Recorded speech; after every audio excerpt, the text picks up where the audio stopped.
ओम माधवाय नमः। नमस्कार। आज एक नया विषय को लेकर आप लोगों के सामने प्रस्तुत हूँ। आज हम चर्चा करेंगे चंद्रवास यानी उस समय के यात्रा का समय। आज यात्रा पर ही पूरा एपिसोड होगा हमारा। तो यात्रा क्या आपको कामयाब दिला सकती है?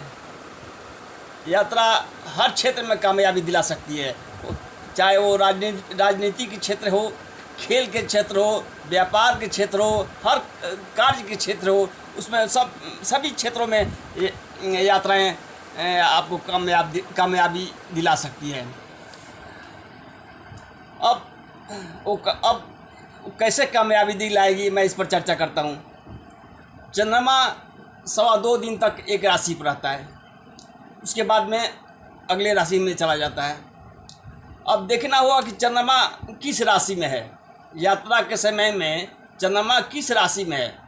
यदि चंद्रमा मेष राशि, सिंह राशि या धनु राशि है, और तो चंद्रमा का वास होगा पूर्व दिशा में, पूर्व दिशा में, और व्यक्ति पूर्व दिशा की तरफ यदि हो जाए तो चंद्रमा सामने पड़ेगा। जब भी चंद्रमा सामने हो वो हर कामयाबी वो दिलाकर ही जाता है। गांव देहात में एक कहावत है कि सम्मुख ले चंद्रमा और लावे लक्ष्मी लूट। वो बहुत सटीक मुहावरा है। यदि चंद्रमा सामने है तो इसमें कोई भी शक नहीं है कि वो कामयाबी ना हासिल करे। यदि चंद्रमा दक्षिण की दिशा में है तो भी वही करेगा, हर क्षेत्र में वो व्यक्ति कामयाब होकर लौटेगा। यदि उस यात्रा के समय में चंद्रमा पश्चिम या बाएं भाग में हो, यानी मिथुन, तुला और कुंभ पश्चिम में हो, कर्क, सिंह, कन्या बाएं में हो, तो ये हर प्रकार की बाधाएं उत्पन्न हो जाएगी और बनते बनते काम भी बिगड़ जाएंगे। तो जब भी चंद्रमा सामने और दक्षिण हो उस समय यात्रा करें, हर कामयाबी उसको मिलेगी। और यदि गलती से इस राशि में चंद्रमा है और चले जाते हैं तो हर काम में बाधाएं उत्पन्न हो जाएगी। तो यात्रा के समय में पंडित जी से थोड़ा पूछना पड़ेगा कि चंद्रमा कहाँ है।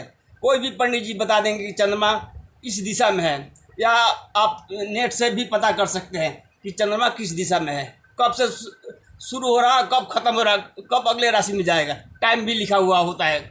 तो चंद्रमा हर क्षेत्र में कामयाबी दिलाता है।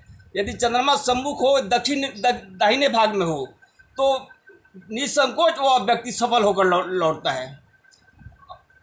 सफल होकर। अब एक उदाहरण देता हूँ। अब कोई राजनीतिक क्षेत्र में व्यक्ति है और वो पूर्व की दिशा में अपने कार्य क्षेत्र में वो भाषण देने के लिए जाना है उसको। यदि इस राशि में चंद्रमा है और वो व्यक्ति पूर्व के दिशा में निकल गया तो सारे जनता उसको सपोर्ट करेगी। यदि वही व्यक्ति पूर्व दिशा में जाता है और चंद्रमा इस पश्चिम और बाएं भाग में है तो वो जो अपने जनता जो है उनकी हर बात को नकारेगी और अनसुना करके छोड़ देगी। तो चंद्रमा मान सम्मान भी दिलाएगा और मान सम्मान घटाएगा भी। यदि इस राशि पर हो, इसीलिए इस राशि पर जब चंद्रमा है और व्यक्ति इस दिशा में यात्रा करे तो वो कामयाब आदमी बनकर सामने आएगा। यदि खिलाड़ी है, देश विदेश में जाना है और वो ये देखे कि भाई चंद्रमा कहाँ है, चंद्रमा सामने और दक्षिण दिशा में है उसके, तो वो देश विदेश में खेलने के लिए जाता है तो ज़रूर विजय हासिल करके लौटेगा और देश विदेश में नाम कमाएगा। अब देखते हैं किस दिशा में कब नहीं जाना चाहिए। यदि हमें पूर्व दिशा में जाना है तो शनिवार सोमवार को नहीं जाना चाहिए।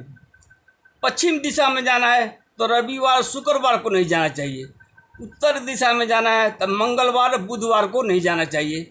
दक्षिण दिशा में जाना है तो गुरुवार को नहीं जाना चाहिए। यदि इस समय में आप उस तरफ जाते हैं तो कामयाबी नहीं मिलेगी, मान सम्मान की हानि होगी। अब चलते हैं, कब जाना चाहिए, तो ये है पूर्व दिशा की तरफ यदि जाना है तो रविवार और शुक्रवार को जाएं, हर काम में आप कामयाब होकर लौटेंगे। पश्चिम की दिशा में जाना है तो सोमवार और शनिवार को जाएं, आपको कामयाबी मिलेगी। दक्षिण दिशा में जाना है तो मंगलवार और बुधवार को जाएं, हर काम आपका पूरा होगा। उत्तर दिशा में जाना है तो वीरवार को जाएं, आप कामयाब होकर लौटेंगे। तो छोटी सी बात है, लेकिन इसका प्रभाव बहुत बड़ा हो जाता है। यदि अनहोनी भी होती है और होनी भी हो जाती है। यदि मनुष्य थोड़े से इस छोटी सी बातों को ध्यान में रखकर यात्रा करे तो निश्चित तौर पर वो कामयाब होकर लौटेगा। हम आशा करते हैं कि ये आज का एपिसोड आप लोगों को अच्छा लगेगा और नई विषय है और सभी को जानने की इसमें जिज्ञासा रहती है। अगले एपिसोड में किसी और विषय को लेकर आप लोगों के सामने प्रस्तुत होऊंगा। नमस्कार।